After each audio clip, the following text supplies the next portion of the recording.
ಮಾನ್ಯ ವಸತಿ ಸಚಿವರಾದಂತ ಜಮೀರ್ ಅಹಮದ್ ಅವರು ಒಂದು ಪತ್ರ ಬರೆದಿದ್ದಾರೆ.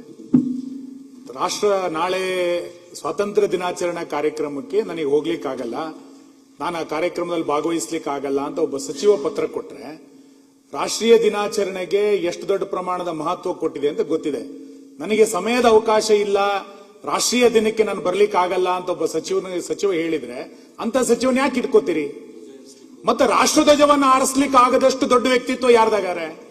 ಒಬ್ಬ ಸಚಿವ ಈ ರೀತಿ ಪತ್ರವನ್ನ ಕೊಟ್ಟಿದ್ದನ್ನ ಸರ್ಕಾರ ಅಕ್ಸೆಪ್ಟ್ ಮಾಡ್ಕೊಳ್ಳುತ್ತೆ ಅಂತಂದ್ರೆ, ನಾಳೆ ರಾಷ್ಟ್ರಧ್ವಜ ಸ್ವಾತಂತ್ರ್ಯೋತ್ಸವ ಆಚರಣೆ ಯಾರಿಗೋಸ್ಕರ? ಬಹಳ ದೊಡ್ಡ ದೊಡ್ಡ ಸ್ವಾತಂತ್ರ್ಯ ಆಚರಣೆಯನ್ನು ಮಾಡ್ತಾ ಒಬ್ಬ ಸಚಿವ ಪತ್ರವನ್ನು ಅಧಿಕೃತವಾಗಿ ಕೊಟ್ಟಿದ್ದಾರೆ, ನಾನು ಹೋಗಲ್ಲ, ನನಗೆ ಸಮಯದ ಅವಕಾಶ ಇಲ್ಲ ಅಂತ. ಅದನ್ನು ಮುಖ್ಯಮಂತ್ರಿಗಳು ಒಪ್ಕೊಳ್ತಾರೆ, ಬದಲಾಯಿಸ್ತಾರೆ ಅಂತಂದ್ರೆ ಏನ್ ರಾಷ್ಟ್ರೀಯ ಧ್ವಜಕ್ಕೆ, ರಾಷ್ಟ್ರೀಯ ಆಚರಣೆ ಗೌರವ ಇಲ್ಲೇನೋ? ಸಮಯದ ರಾಷ್ಟ್ರದ ಸ್ವಾತಂತ್ರ್ಯ ದಿನಾಚರಣೆಗೆ ಹೋಗ್ಲಿಕ್ಕೆ ಆಗದಲ್ಲೇ ಇರುವಂತ ಸಚಿವ ಯಾಕಿರ್ಬೇಕಾದ್ರೆ ಸದನದಲ್ಲಿ? ಅಧ್ಯಕ್ಷರೇ, ಅವರು ಜಿಲ್ಲೆ ಇಲ್ಲ ಮಾನ್ಯ ಅಲೋಕೇಶನ್ ಏನ್ ಬರ್ದಿದ್ದಾರೆ ಅಂತ ಓದ್ಲಾ? ನಾನು ಏನ್ ಬರ್ದಿದ್ದಾರೆ ಅಂತ ಓದ್ಲಾ? ಏನ್ ಬರ್ದಿದ್ದಾರೆ ಮಾಡುವಾಗ ಅಲ್ಲ ಮಾನ್ಯ ಅಧ್ಯಕ್ಷ, ಏನ್ ಬರ್ದಿದ್ದಾರೆ ಅಂತಂದ್ರೆ, ಆಯ್ತು, ಜಿಲ್ಲಾ ಅಲೋಕೇಶನ್ಸ್ ಮಾಡುವಾಗ ಅವ್ರಿಗೆ ಆ ಜಿಲ್ಲೆ ಹಿಂದೆ ಇದ್ರು, ಅದು ಬೇಡ, ಬೇರೆ ಜಿಲ್ಲೆ ಕೊಡಿ ಅನ್ನೋ ಇದನ್ನ ಅವ್ರು ಏನ್ ಹೇಳಿದ್ದಾರೆ ಅಂದ್ರೆ, ಮನೆ ಅಧ್ಯಕ್ಷೆ, ಆರೋಗ್ಯ ಸರಿ ಇಲ್ಲ ಹೋಗೋದಕ್ಕೆ ಒಬ್ಬ ಸಚಿವರಿಗೆ ಆದ್ಯತೆ ಯಾವುದು ಅಂತ ಅವರೇ ಬರೆದಿರೋ ಪತ್ರದಲ್ಲಿ ಆದ್ಯತೆ ಯಾವುದು ಅಂತ ಹೇಳ್ತಾರೆ.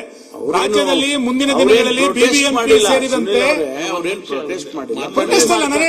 ಮನವಿ ಮಾಡಿಕೊಂಡಿದ್ದಾರೆ, ಬೇರೆ ಜಿಲ್ಲೆ ಕೊಡ್ಲಿ ಅಂತ. ಮಾನ್ಯ ಕಂದಾಯ ಸಚಿವರೇ, ಒಬ್ಬ ಸಚಿವನಿಗೆ ಪ್ರೌಡ್, ನಾನು ಜಿಲ್ಲಾ ಸ್ವಾತಂತ್ರ್ಯೋತ್ಸವದಲ್ಲಿ ಭಾಗವಹಿಸ್ತೀನಿ ಅನ್ನುವಂಥದ್ದು ಒಂದು ಗೌರವದ ಸಂಕೇತ. ನನಗೆ ಸಮಯದ ಅವಕಾಶ ಇಲ್ಲ, ನಂಗೆ ಕೊಡಿ, ಚೇಂಜ್ ಮಾಡಿ ಅಂತ ಹೇಳ್ತೀರಿ ಅಂತಂದ್ರೆ, ಅಂತ ಸಮಯನೇ ಇಲ್ಲ ಅಂದ್ಮೇಲೆ ಆ ಸಚಿವನ ಯಾಕೆ ಇಟ್ಕೊಳ್ತೀರಿ ನೀವು? ರಾಷ್ಟ್ರಧ್ವಜ ಹೊರಿಸಲಿಕ್ಕೆ ಸಮಯ ಇಲ್ಲ. ಅವ್ರು ಹೇಳಿದಾರೆ ಇಲ್ಲಿ 15/8/2026 ಸ್ವಾತಂತ್ರ್ಯ ದಿನಾಚರಣೆ ಧ್ವಜಾರೋಹಣ ಹೊಣೆಯಾರಣಕ್ಕೆ ನೀಡಿದ್ದು ನಾನು ಹಾಜರಾಗಲು ಸಾಧ್ಯವಾಗುವುದಿಲ್ಲ ಅಂತ ಕೊಟ್ಟಿದ್ದಾರೆ. ಏನ್ ಹಂಗಾರ ಅರ್ಥ? ಏನ್ ಆರೋಗ್ಯ? ಯಾರ ಆರೋಗ್ಯ? ಸುಮ್ನೆ ನೋಡಿ, ಈ ತರದನ್ನೆಲ್ಲ ರಾಜ್ಯದ ಜನ ಸಹಿಸಿಕೊಳ್ಳಿಕ್ ಸಾಧ್ಯ ಇಲ್ಲ. ನೀವು ಇಲ್ಲಿ ವಿಧಾನಸೌಧದೊಳಗೆ ಪಾಕಿಸ್ತಾನ್ ಜಿಂದಾಬಾದ್ ಘೋಷಣೆ ಕೂಗಿದಾಗ್ಲೂ ಮೌನವಾಗಿರ್ತೀರಿ. ಒಬ್ಬ ಸಚಿವ ರಾಷ್ಟ್ರಧ್ವಜವನ್ನು ಆರಿಸ್ಲಿಕ್ಕೆ ನಾನು ಹೋಗಲ್ಲ ಅಂತಂದಾಗ್ಲೂ ಕೂಡ ಮಾತಾಡ್ತೀರಿ ಅಂತಂದ್ರೆ, ಪರಮೇಶ್ವರ್ ಅವರೇ, ಇದನ್ನ ಸಮರ್ಥನೆ ಮಾಡ್ಕೋಬೇಡಿ ನೀವು. ಇಂಥ ಸಚಿವ ವಜಾ ಮಾಡಿಯಲ್ಲ, ಯಾರು ಈಗ ಆ ಸಚಿವನ ಇಟ್ಕೊಳ್ಳಿ, ಆ ಜಿಲ್ಲೆಗೆ ಬೇರೆಯವ್ರನ್ನ ಕಳಿಸ್ತೀವಿ. ಜಿಲ್ಲೆ ಬೇರೆ ಸರ್, ನೀವು ಉಸ್ತುವಾರಿ ಸಚಿವರನ್ನ ಚೇಂಜ್ ಮಾಡಿದ್ರೆ ಒಂದು ವಾದ ಇಲ್ಲ. ಸ್ವಾತಂತ್ರ್ಯೋತ್ಸವಕ್ಕೆ ನಾನು ಹೋಗಲ್ಲ ಅಂತಂದ್ರೆ ಏನರ್ಥ ಇದೆ? Not in protest. ಅವರು ಕೇಳಿರೋದು ಅವ್ರು ಬೇರೆ ಆಲ್ಟರ್ನೇಟಿವ್ ಜಿಲ್ಲೆಗೆ ಹೋಗೋದಕ್ಕೆ ಅವ್ರಿಗೆ ಆರೋಗ್ಯ ಸರಿ ಇಲ್ಲ ಅನ್ನೋ ಆಗಲ್ಲ ಅಂತ ಹೇಳಿದಾರೆ ಅವರು. ಸಭಾಧ್ಯಕ್ಷರೇ, ಒಬ್ಬ ಸಚಿವರಾಗಿರೋರು, ಸಚಿವ ಸ್ಥಾನ ತಗೊಂಡಿರುವಂತವ್ರು ಒಂದು ಜಿಲ್ಲಾ ಉಸ್ತುವಾರಿ ಸಚಿವರನ್ನಾಗಿ ಅವ್ರು ಮಾಡಿದಾಗ, ಸ್ವಾತಂತ್ರ್ಯ ದಿನದ ಅಂಗವಾಗಿ ಧ್ವಜಾರೋಹಣ ಮಾಡ್ಲಿಕ್ಕೆ ಅವರಿಗೆ ಸಮಯ ಇಲ್ಲ ಅಂತಂದ್ರೆ, ಇದು ಯಾವ ರೀತಿ ನಡವಳಿಕೆ? ನೀವೇ ಸಮರ್ಥಿಸ್ಕೊಳಕ್ಕಾಗತ್ತಾ? ನೀವೇನಾದ್ರು ಸಮರ್ಥಿಸ್ಕೊಳಕ್ಕಾಗತ್ತಾ? ಅಥವಾ ಅವ್ರ ರಕ್ಷಣೆಗೆ ನೀವು ಬರ್ಲಿಕ್ಕಾಗತ್ತಾ? ಇಂಥ ವ್ಯಕ್ತಿ ಒಬ್ಬ ಚುನಾಯಿತ ಪ್ರತಿನಿಧಿ ಆಗಿರೋನು, ಒಬ್ಬ ಭಾರತೀಯನಾಗಿರೋನು ಯಾರು ಈ ರೀತಿ ನಡ್ಕೊಳ್ಳಿಕ್ಕೆ ಸಾಧ್ಯವೇ ಇಲ್ಲ. ಅಂತ ವ್ಯಕ್ತಿ ನಮ್ಮ ಕರ್ನಾಟಕ ರಾಜ್ಯದ ಘನವೆತ್ತ ಸರ್ಕಾರದ ಒಬ್ಬ ಸಚಿವರಾಗಿ ಕೆಲಸ ಮಾಡ್ತಾರೆ ಅಂದ್ರೆ ಹೇಗ್ ನೀವು ಸಮರ್ಥಿಸ್ಕೊತೀರಾ? ನೀವು ಉಸ್ತುವಾರಿ ಈ ವ್ಯಕ್ತಿ ಈ ನಡವಳಿಕೆ ನಿಜಕ್ಕೂ ರಾಜ್ಯಕ್ಕೆ, ದೇಶಕ್ಕೆ ರಾಷ್ಟ್ರ ಧ್ವಜಕ್ಕೆ ಅವಮಾನ ಮಾಡಿದ್ದಾರೆ. ವಿರೋಧ ಪಕ್ಷದ ಕೆಲಸ ಮಾಡಿರುವಂತವರು ಈ ಸಚಿವರು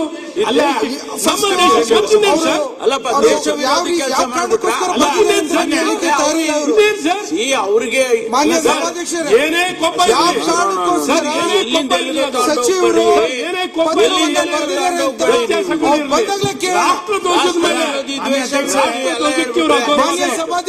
ಸಾರಿ ದೇಶ ವಿರೋಧಿ ಅಲ್ಲ. ಮಾನ್ಯ ಅಧ್ಯಕ್ಷ ಸುನಿಲಣ್ಣ ಸರ್, ಮಾನ್ಯ ಅಧ್ಯಕ್ಷ, ನಾನು ಹೇಳ್ತಾ ಇರೋದು, ನೀವು ಉಸ್ತುವಾರಿ ಸಚಿವರನ್ನ ಬದಲು ಮಾಡೋದಕ್ಕೆ ನಮ್ಗೆ ವಿರೋಧ ಇಲ್ಲ.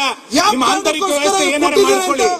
ಒಬ್ಬ ಸಚಿವ ಸ್ವಾತಂತ್ರ್ಯೋತ್ಸವಕ್ಕೆ ಹೋಗಲ್ಲ ಅಂತ ಹೇಳ್ತಾನೆ ಅಂತಂದ್ರೆ ಅಂತ ಸಚಿವ ಏನಕ್ಕೆ ಬೇಕು ಕರ್ನಾಟಕದಲ್ಲಿ? ನಮಗೆ ಉದ್ದೇಶದಲ್ಲಿ ಸಮಯ ಇಲ್ಲ ಅನ್ನುವಂತ ಸಚಿವರು ಬಂದ ನಂತರ ದೇಶಕ್ಕೂ ಬೇಕು. ನೀವು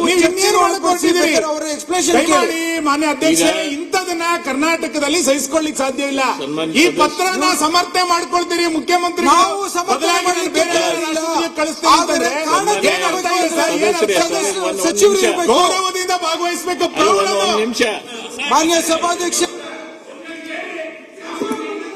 ಇವತ್ತ ರಾಷ್ಟ್ರಧ್ವಜ ಅಂತ ಹೇಳ್ತಾರೆ, ನಾಳೆ ಅಲ್ಲ, ಒಂದ್ ನಿಮಿಷ, ಸಂವಿಧಾನ ಕಿಮ್ಮತ್ತಿಲ್ಲ, ಇಲ್ಲಿ ಕುರಾನ್ ಈಗ ತಗೊಂಬರ್ರಿ ಅಂತ ಹೇಳ್ತಾರೆ. ನೀವು ಕೇಳ್ತೀರಿ? ನೀವು ನಿಮ್ಮ ಆಕ್ಷೇಪಣೆಗಳನ್ನ ನೀವೇನ್ ಕೇಳಿದ್ ತಪ್ಪನ್ನಂಗಿಲ್ಲ ನಾನು. ಆದ್ರೆ ಪ್ರಾರಂಭದಲ್ಲಿ ಒಂದು ನೋಟಿಸ್ ಆದ್ರೂ ಕೊಡ್ಬೇಕಾಗಿತ್ತು. ಅಲ್ಲ ಸರ್, ಇದು ಇವತ್ತು ಬಂದಿರೋದು ಈ ಸಿಕ್ಕಿದ ಪತ್ರ. ಮಾನ್ಯ ಸಭಾಧ್ಯಕ್ಷ, ನೋಟಿಸ್ ಅಲ್ಲ, ಈಗ ಸಿಕ್ಕಿರೋದು ರಾಷ್ಟ್ರಧ್ವಜದ ಗೌರವ ಯಾವ ನೋಟಿಸ್ ಸರ್? ವಿರೋಧ ಪಕ್ಷದವರು ರಾಷ್ಟ್ರಧ್ವಜದ ಗೌರವ ಇಡ್ಲಿಕ್ಕೆ ಯಾವ ನೋಟಿಸ್ ಕೊಡೋದು? ಅದಕ್ಕೆ ನೋಟಿಸ್ ಇಲ್ಲ. ರಾಷ್ಟ್ರಧ್ವಜದಕ್ಕಿಂತ ಮೇಲೆ ನೋಟಿಸ್ ಇದೆಯಾ? ಅಲ್ಲ ಚರ್ಚೆ ಮಾಡಿ. ಪ್ರಸಿದ್ಧ